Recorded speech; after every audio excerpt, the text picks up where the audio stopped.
buenos días. Vamos a dar inicio al evento de cannabis, usos medicinales e industriales en México. Queremos darles la bienvenida a todos los que nos están acompañando hoy y agradecerles por su asistencia. Las ponencias del día de hoy van a ser de varios doctores, abogados y legisladores. Esperamos que toda la información sea de su interés y les vamos a pedir que si alguien tiene alguna pregunta me la haga llegar por escrito para respetar un poquito los horarios. Una disculpa que nos tuvimos que retrasar, es que hay un enlace en vivo con Milenio, entonces se tuvo que bajar Raúl y ahorita viene, pero ya vamos a empezar. Vamos a iniciar con el doctor Carlos Aguirre. Él es neurólogo pediatra, certificado por el Consejo Mexicano de Neurología, maestro de posgrado del Tecnológico de Monterrey y más de 30 años de práctica de neurología infantil. Demos la bienvenida al doctor Carlos Aguirre.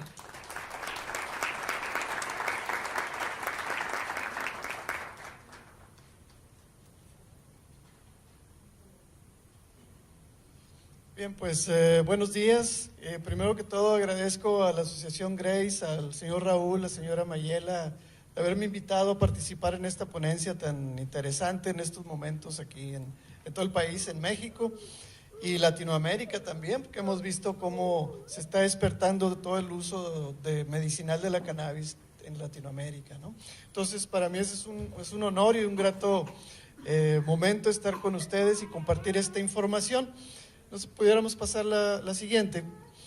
Bueno, aquí hago la declaración de ausencia de conflictos de intereses, que es algo que estamos haciendo recientemente en todas las presentaciones médicas cuando se trata de hablar de medicamentos, en el que pues declaramos, en este caso personal mío, que no tengo un patrocinio para lo que voy a decir, o sea, nadie me está pagando por lo que voy a decir, ni represento ningún medicamento. Y todo lo que voy a expresar pues viene de información científica y algunas cosas de la experiencia personal en el campo de la neurología infantil. Y el interés pues es compartir la información científica en beneficio de nuestros pacientes. Siguiente. Bueno, en relación a mi postura acerca de la cannabis, ¿verdad? Para que no haya ninguna duda, pues es el uso medicinal solamente de la cannabis. Siguiente. Bien, basé esta plática, esta exposición en un artículo muy reciente de septiembre del 2015 en la revista Nature sobre 4 grandes preguntas sobre la cannabis, ¿no? Y hay una revisión sobre los aspectos más importantes. Entonces tomé como base este artículo, me pareció interesante para compartirlo. Siguiente. Las 4 preguntas, ¿verdad?, que se hacen los autores de este artículo, pues son: ¿cuántos tipos de cannabis hay y que pudiéramos utilizar? ¿Cuáles son los compuestos útiles dentro de esta planta de la cannabis y qué enfermedades se pudieran tratar con ellos? En especial, ¿qué tan efectiva es esta planta para la epilepsia y sobre todo en mi caso, pues la epilepsia infantil? Y finalmente, ¿cuál sería la mejor manera de desarrollar medicamentos basados en la cannabis? O sea, ¿cuáles serían las características que debiera tener el medicamento ideal que venga de la cannabis para utilizar en seres humanos? En cuanto a los tipos de cannabis, pues bueno, los reportes más recientes nos dicen que la planta derivó hace aproximadamente 27 millones de años aquí en la Tierra, como un ser vivo, y está emparentada con otra que se llama Humulus, que es una planta que se utiliza en la producción de cerveza para darle el cierto sabor amarguito de la cerveza, ¿no? Y pues recordemos que estamos en una ciudad 100% cervecera, ¿no? Productora y consumidora de cerveza, ¿no? Pues estas plantas tienen origen común ahí en estas especies y se han hecho ya más recientemente investigaciones a través de información genética de la planta para poder describir las especies. Siguiente, por favor. Entonces, en general estos reportes se han hecho en investigaciones en universidades de Canadá, por ejemplo, y de Inglaterra, sobre todo, tienen muchísima investigación sobre la genética de la planta, y nos dicen que, en resumen, existen genéticamente 3 especies diferenciadas, ¿no? La cannabis sativa, la cannabis indica y por ahí una más reciente que es la cannabis ruderalis. De estas 3 especies hay 7 subespecies y entonces esto es muy importante porque dependiendo de la concentración que tenga de 2 sustancias, particularmente CBD y THC, como están ahí, en una forma muy práctica se pueden separar, ¿no? Las que tienen más CBD y las que tienen más THC. Siguiente. Entonces, un investigador canadiense, el doctor Small, dice que podemos diferenciar así en forma muy sencilla lo que sería una proporción de 0.3% de THC. De paso diremos que el THC es la sustancia que tiene más efectos psicotrópicos, ¿verdad? Y que le dan algunas características, digamos, de droga a la cannabis, ¿no? Entonces, el cáñamo, por ejemplo, se conoce como cáñamo cuando la concentración de THC es menor de 0.3%. Y como marihuana cuando tiene más de 0.3% de THC. Siguiente. ¿Qué es lo importante de esto? Bueno, en las investigaciones en medicina, entre más conozcamos sobre el contenido de un producto natural, pues entonces podemos ser más específicos en qué áreas los vamos a investigar. Y entonces el clasificar las especies y subespecies de las plantas es un requisito muy importante para los investigadores y poder sacar productos medicinales y probarlos en diferentes enfermedades, ¿no? Entonces no es lo mismo una planta que se cultiva en un estado de la República que en otro, incluso dentro de la misma producción de las plantas puede haber variaciones de acuerdo a la estación, el periodo de floración, etcétera. Y entonces todos esos aspectos pueden impactar en las concentraciones de los productos medicinales, que es lo que nos interesa a nosotros más. Desde el punto de vista médico, entre más puro sea un producto, más conocida la concentración y entonces el uso para nosotros es más fácil, es más práctico y podemos tener una relación causa-efecto más fundamentada, ¿no? Entonces esto es bien importante. También esto puede ayudar en las situaciones legales, ¿no? En cuanto a las plantas que tienen más THC, que están generalmente prohibidas por sus usos psicotrópicos, y las que no tienen THC o muy poquito pudieran cultivarse más libremente. Claro, todo eso va de acuerdo a lo que opinan los legisladores en cada país. Y también el cuidado, digamos, de las especies, ¿no? Porque igual que todos los demás seres vivos en el planeta pueden estar en riesgo de extinción y entonces perderíamos algunos productos medicinales que todavía no conocemos o no se han descubierto en estas plantas, ¿no? Siguiente. Ahora, ¿cuáles son los compuestos útiles desde el punto de vista médico de la cannabis y qué enfermedades pueden ser tratados con ellos? Para nosotros, sobre todo desde el punto de vista del cerebro, neurológico, estas sustancias actúan como si fuera una llave en una cerradura, es decir, entra a un lugar especial de la célula y va a hacer un cambio en el metabolismo celular que nos produce un efecto clínico. Entonces, por eso es bien importante conocer qué es lo que pasa a nivel celular y molecular con estas sustancias, ¿no? Entonces, para fines prácticos, los cannabinoides se llaman a sustancias que pueden modificar ciertos receptores en el cerebro. Y entonces nosotros los dividimos como fitocannabinoides, serían sustancias que vienen de plantas. De hecho, la raíz fito significa planta. Y aquí encontramos más de 100 sustancias. Y de lo que se conoce actualmente, pues más o menos unas 60 pudieran tener algún efecto farmacológico. O sea, hay una fuente de recurso terapéutico amplio que está todavía por investigarse, ¿no? Y por otro lado, dentro de nuestro cerebro tenemos los endocannabinoides. Endo, que quiere decir dentro. Entonces, estas dos sustancias, la anandamida y la 2-AG, que así se maneja prácticamente, son los dos neurotransmisores que operan en las neuronas, en el sistema nervioso y en algunos otros órganos de nuestro cuerpo, y en los cuales los fitocannabinoides pueden imitar, ¿sí? Entonces pueden imitarlos, pueden aumentarse el efecto, etcétera, ¿no? Siguiente. En cuanto a las fuentes, ¿de dónde podemos obtener estos productos cannabinoides? ¿Verdad? Que por definición sería cualquier sustancia que puede modificar la función de ese sistema que se llama sistema endocannabinoide del cerebro. Entonces podemos tener tres orígenes, ¿no? El origen natural de las plantas, como es el THC, pero también el cannabinol y el cannabidiol, que tal vez estos dos, cannabidiol y THC, sean los más conocidos en cuanto a investigaciones. Pero en forma sintética también ya se han producido algunas sustancias que tienen efectos sobre el sistema endocannabinoide del cerebro, como es el dronabinol, nabilone y naximols, que son medicamentos que ya se utilizan sobre todo en Europa, pero son sintéticos, ¿no? Y pues la fuente endógena, que sería la lantamida. Siguiente. Esta sería una fotografía muy bonita de la molécula de la anandamida, ¿verdad?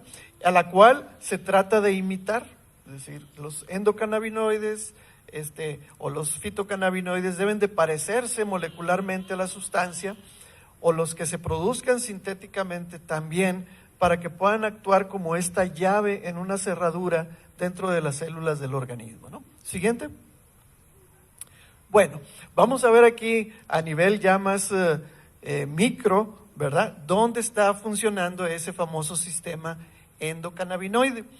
En la parte de la diapositiva, no tengo indicador luminoso, pero en la parte de la diapositiva que tienen a su derecha, pueden ver ustedes, la parte de arriba sería una de las neuronas, cómo hace contacto con la parte de abajo, que es la neurona que sigue dentro de esa cadena.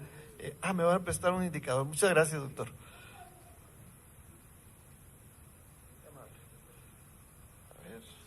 Muy bien. Esta sería, digamos, parte de una neurona, y esta sería la otra neurona. Entonces, entre ellas hay un puente, hay un espacio que se llama sinapsis, y que es donde la transmisión de venir eléctrica se convierte en transmisión química, o sea, a través de sustancias, ¿no? Entonces, aquí tenemos, por ejemplo, en esta burbujita, una sustancia que se llama glutamato. Esa sustancia lo que hace es estimular, excitar a la neurona que sigue.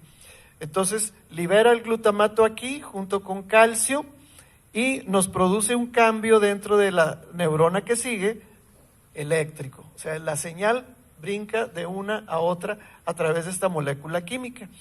Bueno, esa molécula tiene unos receptores especiales que son estas como puertas, que es el NMDA. Entonces, tiene que llegar la molécula a conectarse aquí para que se active todo el mecanismo, ¿no? Bueno, el sistema endocannabinoide es muy interesante porque detecta en este punto que está llegando el glutamato y manda una señal a través de la anandamida, ese sistema, esa sustancia endo, ¿verdad?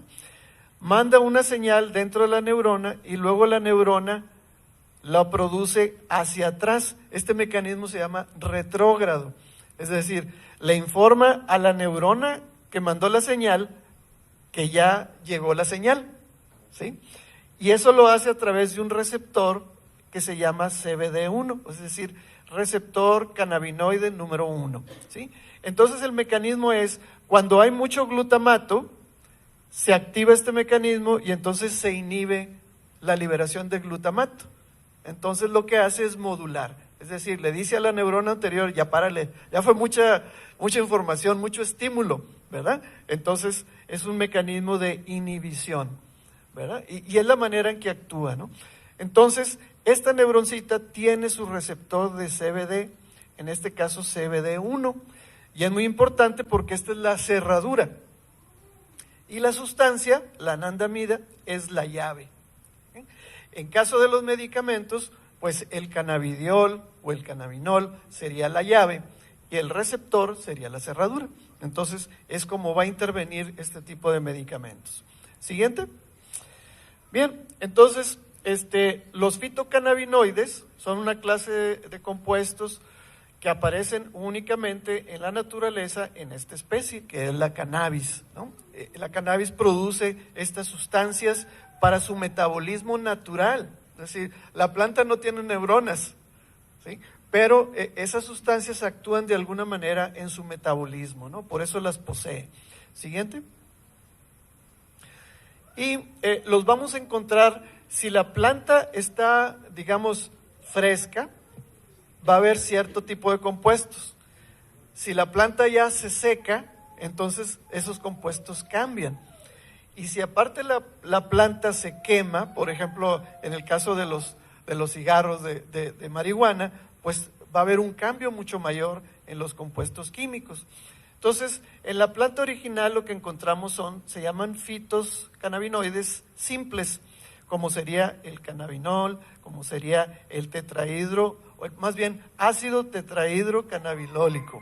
Es un trabalenguas, ¿no? Estas sustancias, pero bueno. Entonces, ahí están en la planta fresca, pero de esta manera no son tan activos, sino que tiene que sufrir un proceso de oxidación, siguiente, para que se produzcan el cannabidiol, el tetrahexaedrocannabidiol, bueno, ahí están los trabalenguas, ¿no? Pues bien, estas moléculas tienen ya un efecto más poderoso sobre las células en el sistema nervioso, ¿no? Entonces, al secarse, ya van a aparecer en la planta. Y entonces, todo un proceso, digamos, químico o industrial, se debe de ir guiando en cuanto a temperaturas, humedad, acidez, etcétera, para poder obtener realmente los productos que son activos, ¿no? Como medicamentos. Siguiente. Bien, aquí en este esquema tenemos el sistema de la llave y las cerraduras, y aquí hay algo interesante. Por ejemplo, el THC, que es el compuesto psicoactivo, el que da los efectos que producen dependencia, etcétera, actúan exclusivamente sobre los receptores CB1. En cambio, por ejemplo, el cannabidiol, es este de aquí, tiene efectos indirectos, pero sobre los dos receptores, CB1 y CB2. El CB2 es un receptor que está principalmente en otros órganos que no es el cerebro. Básicamente el sistema inmunológico, en las vísceras, en pulmones, en otras áreas de nuestro organismo, ¿no? Entonces, algunos de los productos del cannabis pueden ser estimulantes, sea de un solo receptor o de los dos receptores en diferente proporción. Y eso nos va dando los diferentes efectos clínicos que estamos buscando, ¿no? Siguiente. Aquí tenemos una fotografía muy bonita de cómo es la anandamida y cómo el THC la imita, aunque no es exactamente igual, pero casi es la misma llave, ¿no? Entonces por eso puede abrir la cerradura, ¿no? Siguiente. Estos receptores es muy importante para nosotros conocerlos y pues hay mucha investigación básica sobre esto, ¿no? Entonces, el CB1 principalmente está en el sistema nervioso central, nuestro cerebro, tallo cerebral, cerebelo, y en algunos lugares del sistema nervioso periférico, lo que serían los nervios, ¿verdad? O el sistema de nervios autonómicos que controlan la actividad visceral, ¿no? Y dentro del cerebro también tienen cierta distribución especial. Por ejemplo, el hipocampo, que es una zona del lóbulo temporal muy relacionada con la memoria, el aprendizaje, pero que también por otro lado es una zona altamente epileptógena.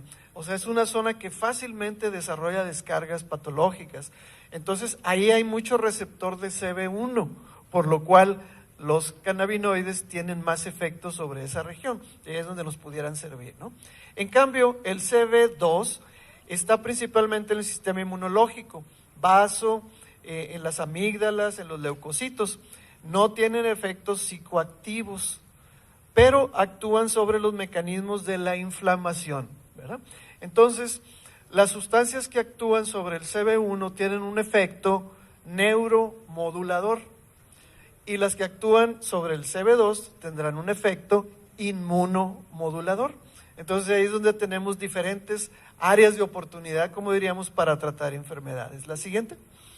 Aquí está un mapa, ¿no?, de la distribución de los receptores en el cuerpo humano, donde podemos ver los CB1 en el verde oscuro, pulmones, cerebro, vísceras, vejiga. En el caso del sistema nervioso central, cerebelo, ¿verdad?, el hipotálamo, algunas regiones de los ganglios basales y del tallo, ¿sí? Y entre más oscuro es el color, quiere decir que hay más receptores CB1. Entre más tenue el color verde, menos receptores, ¿verdad? Y el CB2 pues estaría en este colorcito más dorado, ¿no? Algo interesante del cannabidiol es que su efecto sobre los receptores no es tan directo, actúa indirectamente sobre los dos receptores. Entonces ahí tenemos una propiedad específicamente del cannabidiol que para nosotros es más interesante desde el punto de vista médico, porque nos da una gama de acción más amplia, ¿no? Entonces de ahí tenemos, por ejemplo, bueno, las aplicaciones para las convulsiones muy conocidas, pero también, por ejemplo, para el dolor neuropático, el dolor producido después de herpes zóster, el dolor neuropático de la diabetes, por ejemplo, sería un área de oportunidad muy buena. Más recientemente estamos viendo aplicaciones, por ejemplo, en la enfermedad maligna de tics, que es el Guillain de la Tourette, que tenemos pacientes, es un trastorno de movimiento y como actúa aquí en los ganglios basales, mejora los tics del Guillain de la Tourette, o por ejemplo mejora el Parkinson, o algunas características del Alzheimer también se pueden mejorar con cannabidiol. Entonces es muy interesante para nosotros eso. Siguiente. Bueno, ¿dónde actúan? Pues aquí en una forma de neuromoduladores, inhibiendo la liberación de algunas sustancias neurotransmisoras como es el glutamato y como es el GABA, por el mecanismo que ya les explicaba ahorita de inhibición retrógrada. Siguiente. Bien, la cannabis sativa, pues es la más conocida, tiene más de 400 sustancias, ¿verdad?, dentro de su química o su metabolismo, de las cuales cerca de 60 son las que pudieran tener un efecto, o de hecho tienen un efecto farmacológico, ¿verdad?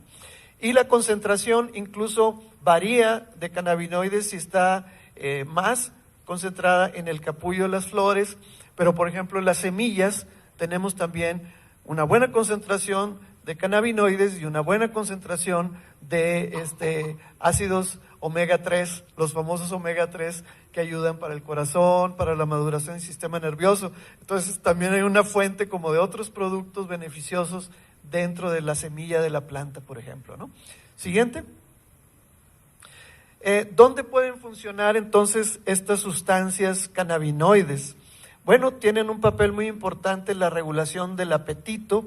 Generalmente lo que hacen es aumentar el apetito, entonces nos favorecen casos como de anorexia nerviosa o casos cáncer terminal como parte del tratamiento para atenuar el dolor y el deterioro del cáncer terminal. Tiene efectos sobre el placer, los centros del placer y el sistema de recompensa, por lo cual pues hay cierto efecto adictivo, sobre todo entre más THC, como decíamos, el efecto es más adictivo. Si nada más es cannabidiol, entonces ahí no tenemos ningún efecto adictivo. Modulan el dolor, los patrones del sueño, ¿verdad?, el equilibrio hormonal también y el sistema reproductor. Siguiente. Bueno, y aquí esto ya sé que no se ve nada, si yo que estoy aquí cerquita no alcanzo a leer nada, ¿no? Pero lo más importante es de que hay artículos muy recientes de investigación donde se analizan cuáles son las posibles aplicaciones de todos los cannabinoides, ¿verdad? Entonces, aquí hay mucho esfuerzo desde el punto de vista científico de hacer trabajos de investigación clínicos para poder aplicar esta planta. Claro, mucha de esta investigación lleva mucho tiempo que llegue hasta el ser humano. Tiene que pasar primero por lo que se llama fase 1, fase 2 de investigación, que tiene que ver con estudiar en animales la toxicidad, los efectos terapéuticos, los cambios del metabolismo, cómo circula, una serie de cosas, ¿verdad?, muy amplia que lleva años para después empezar a investigarlo en seres humanos. Entonces, actualmente ya estamos teniendo resultados de trabajos de investigación en seres humanos porque se han pasado ya las fases anteriores, ¿no? Siguiente, pero todo esto es lento, ¿no? Y pues bueno, es una imagen ahí de la planta, donde tenemos la esperanza de tener mucho más recursos terapéuticos. Siguiente. Entonces, algunos de los medicamentos que ya existen y que son ya usados, por ejemplo, en Europa, está este que es el dronabinol sintético de THC, el Nabilon, que es un derivado del THC, y que tienen diferentes utilidades. Se ha utilizado tanto en inmunología, neuropsiquiatría, neurología, etcétera, ¿no? Siguiente. De hecho, aquí están, por ejemplo, cómo se venden estos productos, pero ya son productos, digamos, de la industria farmacéutica, que ya tienen un cierto estándar, ¿verdad?, de calidad y que están aprobados, etcétera. Pero esta compañía, GW, es la que está en Estados Unidos investigando el cannabidiol en un protocolo especial, ¿no?, para esto. Siguiente. ¿En qué se pueden utilizar? Bueno, como lo mencionaba ahorita, para el manejo del dolor, el apetito, los vómitos que produce la quimioterapia, por ejemplo, es muy útil estos productos. La ansiedad, respuestas inflamatorias como pudiera ser en la esclerosis múltiple, en la enfermedad de Crohn, que es una enfermedad intestinal inflamatoria, las crisis convulsivas, esquizofrenia, distonías o espasticidad, que son trastornos del movimiento, e incluso algunos de los síntomas de la demencia. O sea, no quiere decir que esa sustancia vaya a mejorar todo el cuadro clínico de una enfermedad, pero sí puede modificarnos síntomas específicos de una enfermedad. Siguiente. Entonces, tendríamos aquí utilidades importantes como es en el cáncer, neuropatías, epilepsia, Parkinson, la enfermedad de Huntington también, muy devastadora, la esclerosis múltiple, etcétera, ¿no? Incluso se ha utilizado en oftalmología para el manejo del glaucoma y más recientemente hemos visto algunos estudios sobre mejorar el daño por falta de oxígeno en accidentes cerebrovasculares o en niños recién nacidos que tienen asfixia perinatal, puede mejorar el daño cerebral. Productos de extractos, ¿verdad?, de la cannabis. Tenemos, por ejemplo, el Charlotte's Web, que es el que está utilizando Grace, ¿verdad?, con buenos resultados hasta ahorita, una mejoría importante. También tenemos el Hemp Oil, que tenemos aquí el representante, y que son medicamentos del rubro, digamos, naturales, que se utilizan ya en Estados Unidos, ¿verdad?, en diferentes estados de la Unión Americana en forma libre, y que actualmente, pues gracias a todo el esfuerzo de la asociación Grace y algunos legisladores que han apoyado estas iniciativas, pues ya se van a empezar a utilizar en México también como productos de venta libre. Siguiente. Bueno, igual esta diapositiva está ilegible, ¿no? Pero lo que quiero nada más demostrar es que ya se está haciendo un mapa, ¿verdad?, sobre estas sustancias en las diferentes enfermedades, ¿no? Tenemos, por ejemplo, aquí abajo dice epilepsia, tenemos el CBD, que es el cannabidiol, y el THC, cómo pueden mejorar la epilepsia en diferentes mecanismos, ¿no? Entonces tenemos la enfermedad, la sustancia, el receptor que modifica y los síntomas que pueden mejorar, ¿verdad? Ya un mapa que nos puede ser de mayor utilidad clínica y que está reportada pues ya en revistas internacionales aceptadas científicamente, ¿no? Siguiente. Esto pues todo es un esfuerzo industrial, el que se requiere la producción con estándares de calidad, ¿verdad? Nosotros en lo personal pues no recomendamos digamos así, lo que se conoce como marihuana común, ¿verdad? Ni fumada, ni untada, ni tomada de ninguna manera. Primero, pues porque las concentraciones de THC son mayores de 0.3% y aparte porque no tenemos ninguna seguridad en cuanto a lo tóxico. Por ejemplo, qué tantos insecticidas tendrán, metales pesados, ¿verdad?, sustancias que pueden afectar más al paciente que mejorarlo, ¿no? Entonces hay que más bien entrarle a todo este esfuerzo que está haciendo la industria por productos seguros, ¿no? Siguiente. No sé cuánto tiempo me queda. 5 minutos. Bueno, me voy a ir mucho más rápido. En epilepsia, ¿verdad? Para nosotros es muy importante utilizarlo porque tenemos un gran problema con epilepsia siguiente, que es hasta un 30% de los pacientes con epilepsia no se controlan con todos los medicamentos que tenemos a la mano. Es decir, no se controlan, estamos hablando que el estándar es tener más de 4 o 5 crisis mensuales, ¿verdad? Claro, tenemos pacientes con crisis diarias, ¿verdad? Mucho más de este número, ¿no? Entonces, esos casos que son para nosotros muy difíciles es donde tenemos un área de oportunidad bien importante y que se está continuamente investigando qué nuevo hay, qué nuevo medicamento, ¿no? Siguiente.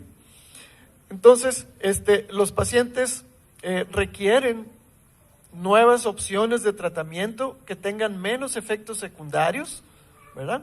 Y esto ha llevado pues a las mismas personas buscar estas opciones, ¿verdad? Como en el caso del señor Raúl, la señora Mayela, pues que tuvieron que ir hasta Estados Unidos, ¿verdad? Buscando la opción de tratamiento para su hija, lo cual es muy válido, ¿verdad? Y han encontrado este camino para mejorar la situación de la niña, ¿no?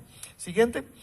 Hay esta página, clinicaltrials.gov, es una página del Instituto Nacional de Salud de Estados Unidos, donde están registrados los trabajos de investigación que se están llevando a cabo en diferentes lugares del mundo, ¿no? Entonces podemos ver ahí, haciendo una investigación rápida, encontramos hasta 18 estudios de investigación que están en proceso, no están terminados todavía, pero el mensaje es de que se está haciendo un esfuerzo importante en tratar de ver, por ejemplo, el efecto sobre el síndrome de Lennox-Gastaut, el Dravet, diferentes tipos de epilepsias difíciles de controlar. Siguiente. De hecho, ya hay algunos reportes de las mejorías que obtienen los niños. Por ejemplo, en del 2013, 19 niños, ¿verdad?, tuvieron reducción de 19,8, o sea, más o menos un 50%. Su disminución de crisis fue del 80%, utilizando cannabidiol en extractos, ¿verdad? Claro que estos trabajos iniciales son experiencias de grupos de pacientes en los que no se ha utilizado contra placebo, es decir, cuánto mejoran con placebo y sin placebo, ¿sí? Sino que han sido experiencias que llamamos ensayo clínico abierto, pero que ya nos da una luz, digamos, en el camino, ¿no? Acá tenemos un 33% de casos con más del 50% de reducción de crisis. Cualquier medicamento que tiene más del 50% de reducción en el número de crisis, nosotros decimos que es efectivo. Si no tiene más del 50%, no es efectivo, ¿no? Estudios en los que se ha investigado también la seguridad es importante. ¿Cuáles son los efectos secundarios que se pueden producir con la sustancia? Y realmente lo que se ha reportado hasta ahorita es que nos da muy buenos índices de seguridad. Siguiente. Ningún medicamento está libre completamente de efectos secundarios, porque eso no solamente depende del medicamento, también depende de la sensibilidad del paciente. Entonces, cualquier medicamento puede tener algún efecto secundario, pero sobre todo el estándar es que no sean efectos secundarios, digamos, graves, que lleven al paciente al hospital o a tener que usar otro tratamiento aparte, ¿verdad?, a suspender el medicamento. Entonces, la mayoría de los efectos secundarios que nosotros consideramos leves son tolerables por el paciente y son transitorios. O sea, se pueden presentar los primeros días o semanas para después regularizarse, como pudiera ser, siguiente, aumento del sueño, aumento del apetito, cierta inquietud, no sé, se puede ir tolerando en beneficio del síntoma, ¿no?, para mejorar las crisis. Este es el medicamento de cannabidiol puro de la industria farmacéutica CW, ¿verdad?, que tiene 100 miligramos por mililitro de cannabidiol, o sea, bastante concentrado. Está todavía en proceso de la investigación, todavía no sale al mercado. Probablemente vayan a pasar años, 1 o 2 años para que pueda salir al mercado. Se llama Epidiolex, ¿verdad? Pero tenemos a la mano también ya productos de extracto que no son, digamos, de este origen tan industrial, pero que nos ofrecen buena eficacia y seguridad. Siguiente. Aquí es como van los resultados de esta investigación, donde tenemos, por ejemplo, libres de crisis, 33%, entre 1 y 4 semanas, 33% entre 5 y 8 semanas, 25%, 22%, ¿verdad? Entonces, podemos obtener estos porcentajes de liberación de las crisis completamente en un porcentaje alto, o mayores del 50%, 56%, por lo cual consideramos que es un medicamento efectivo para el control de las crisis convulsivas. ¿El siguiente? Y eso no lo estoy diciendo yo, lo están diciendo estos resultados de la investigación en Estados Unidos. Estos son los efectos secundarios que se han visto: somnolencia, algunos casos de diarrea, fatiga, disminución del apetito. Y aquí están los porcentajes en que se puede presentar el efecto secundario, que es leve, que es tratable, ¿verdad? Y que se puede, digamos, tolerar tomando en cuenta el beneficio sobre las crisis. Siguiente. Algunos estudios todavía están en las fases 3 de investigación, sobre todo en algunas enfermedades como la esclerosis tuberosa, por ejemplo, o algunos otros síndromes epilépticos. Por ahí todavía para este año estamos esperando los resultados ya concretos. Siguiente. Muy bien, finalmente, ¿cuál sería el medicamento ideal? Bueno, pues teníamos que considerar qué es lo que necesitamos para tratar la enfermedad.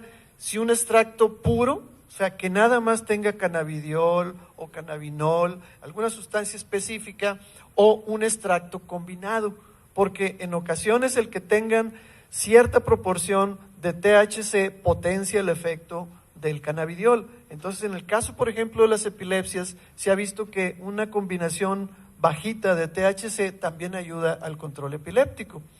Luego, la pureza farmacológica, es decir, que estén libres de tóxicos y que estén en un proceso industrial de buena calidad para que no nos vaya a dar riesgos, ¿no? Que las concentraciones sean constantes, es decir, que en todos los frasquitos del medicamento se puedan muestrear y obtengamos una concentración del medicamento conocida dentro de cierto rango, ¿verdad? Que no vaya a ser que de un frasquito a otro pues ya no tenemos efecto de más, sino que necesitamos una dosis estándar, ¿no? Que tenga varias vías de administración, la vía oral o por ejemplo la vía nasal o tópica sobre la piel. Que las dosis ya estén establecidas, para eso se requiere la investigación clínica. O sea, ¿qué dosis le voy a recetar al paciente? Depende de cómo se ha ensayado, ¿no? Entonces, en la mayoría de los ensayos clínicos se empieza con una dosis bajita y se va subiendo poco a poco hasta obtener el resultado, o si aparecen efectos secundarios, pues nos vamos para atrás. Y finalmente, al terminar esas investigaciones, podemos decir, la dosis del medicamento es de 5, es de 10 o es de 15 miligramos por kilo, ¿verdad? Es la única manera de llegar a una dosis. Entonces, que ya esté establecida la dosis es muy bueno para nosotros poder prescribir, ¿no? Que el sabor sea aceptable, porque realmente algunos pacientes sufren, ¿verdad?, tomando sus medicamentos porque saben muy feo, o nada más hay tabletas y las tenemos que moler en el caso de los niños, ¿verdad? Y finalmente que existan en el mercado, ¿verdad?, que estén disponibles para todo el mundo y a un costo accesible, ¿verdad?, que se puedan comprar. Entonces, esa sería la respuesta, digamos, para la última pregunta sobre este tema. El siguiente. Muy bien, con eso doy por terminada mi plática. Estoy a sus órdenes en mi página, neurologiainfantil.com.mx, y nuevamente muchas gracias.